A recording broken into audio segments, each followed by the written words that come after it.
Welcome back to the Mountain Morning Show, and I could not be more happy than to get a little more familiar with some bowls and mallets with my friend Shelly Morehead, who is here on the program. Welcome. Thank you for having me. It's so awesome to have you here. First of all, tell us a little bit about you and your company, shall we say, I guess is the right word for it. Yeah, so Heart to Heart Healing. I'm a psychic medium, first of all, and I'm also a Reiki master teacher and a crystal expert. I've been working with crystals since I was a little kid, since I was about 6 years old. Wow. Yeah, really, seriously. Gathering crystals at lakesides when I was a little kid.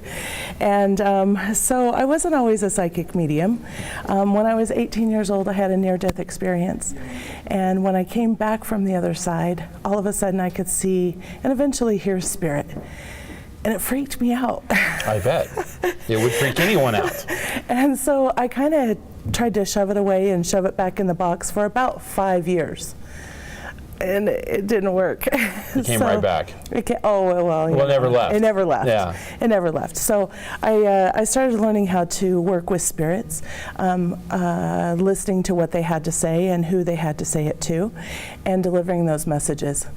So wow. A psychic isn't a medium, but a medium is always psychic. So the difference between the two, so here's the kind of cool thing.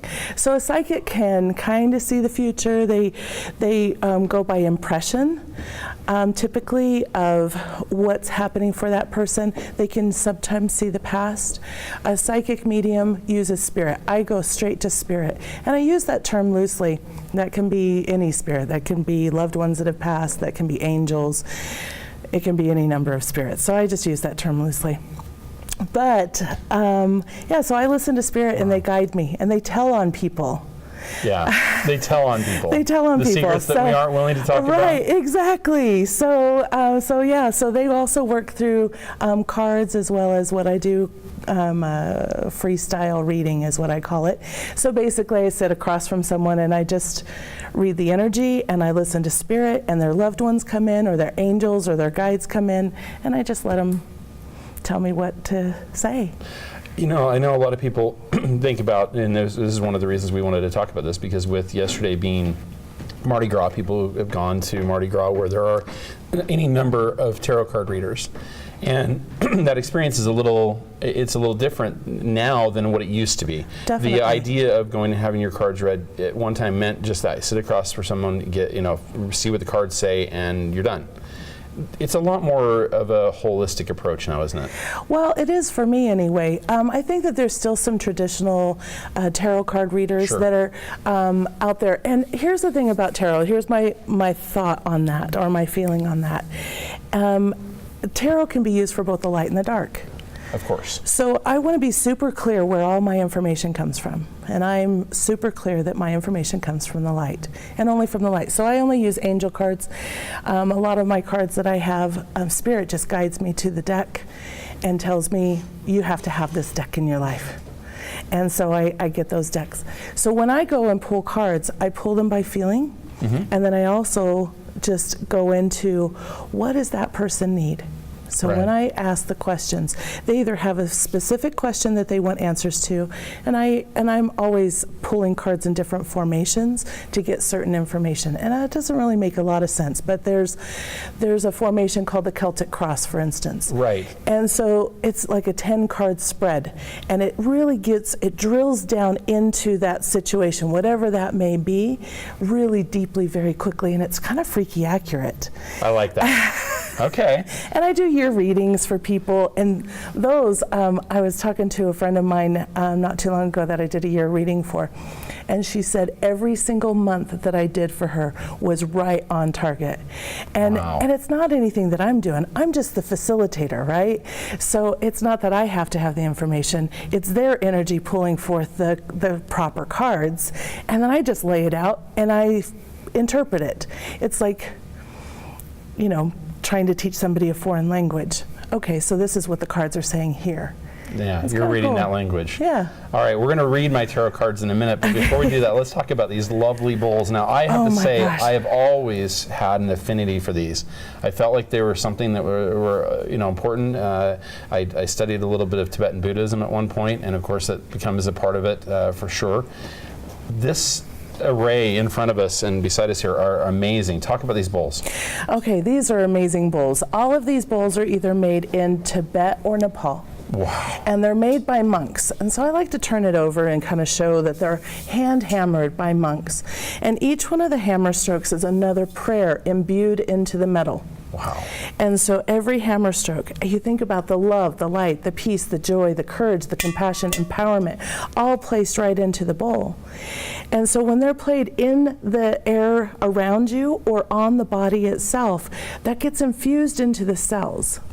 Yeah, this work when you put it on a body is impressive. You've done this with me, and I have to say, I was kind of blown away by that, by the feeling of that. There is so much energy in those bowls.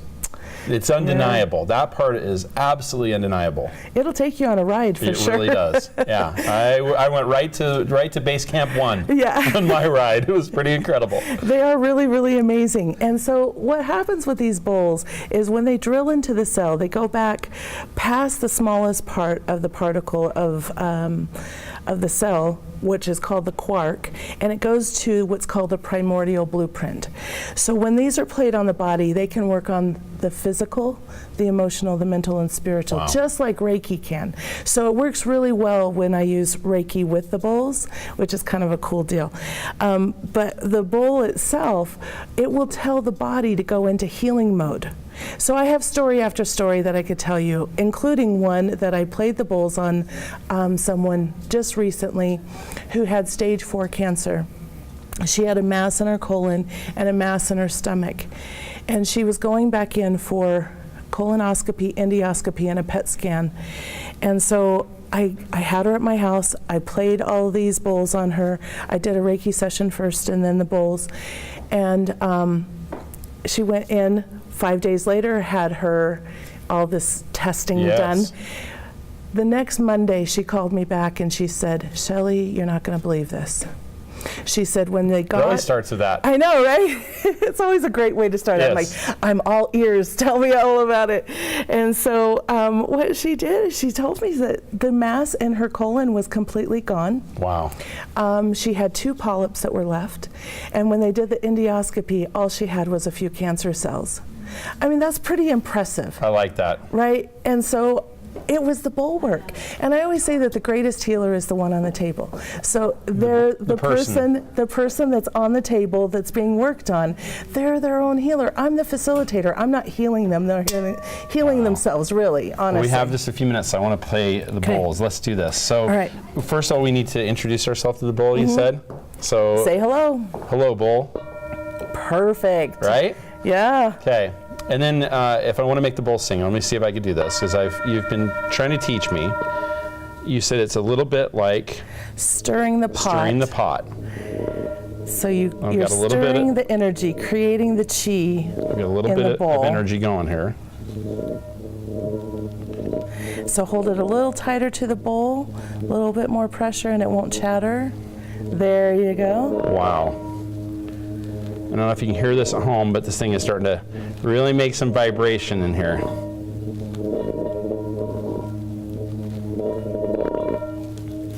Very cool. I'm proud. I love this bowl. I'm a very proud bowl master right now. Are you?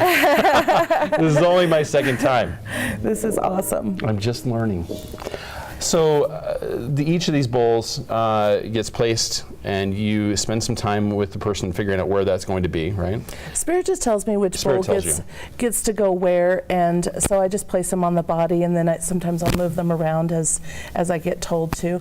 The bowls, listen, I know it sounds crazy. They're a bowl, right? How could it have a consciousness? But they're smart, and they'll tell me where they get to go. They've been worked on by Buddhist monks. I know, right? So they have a consciousness, and they're pretty amazing. I could go on and on about the bowl. I could talk about these bowls for hours. Well, I want to get to a chance to read cards, but I think we'll take a quick break, come back, read some cards, and talk about where people can get a little bit of that themselves. We'll be right back after these messages.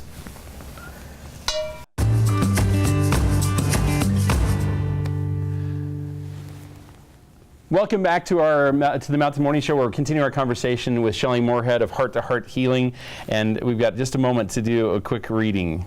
Shall we? Yeah, All right. let's do it. So first of all, I've already cleared the deck. Yes. And I'm getting ready to pull some cards. All right. So I'm just going to pull 3 simple cards for you. All right. A lot of people see this as past, present, future.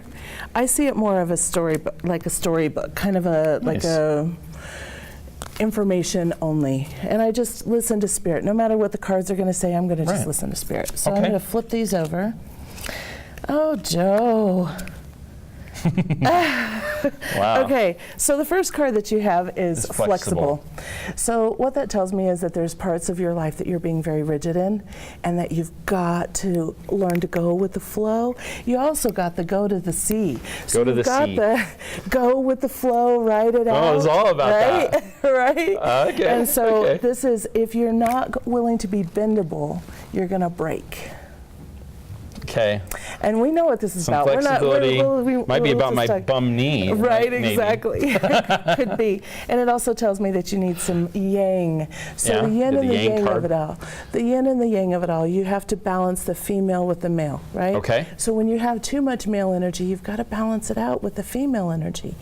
Because otherwise you're going to be that warring person. You're going to have anger issues. You're going to have that masculine. You know, think about what males do, right? Yeah. They're all about the testosterone and road rage, the need to be right and things like that. Yeah. Okay, no offense Bring it on down that side. a notch, so, what you're saying. so basically, if you temper it with the female side, then it brings in that tenderness, that sweet tenderness. Okay. Right? So I Which need to work on also that. allows you to go with the flow. And be a little more flexible. And be a little more flexible. How do people find you?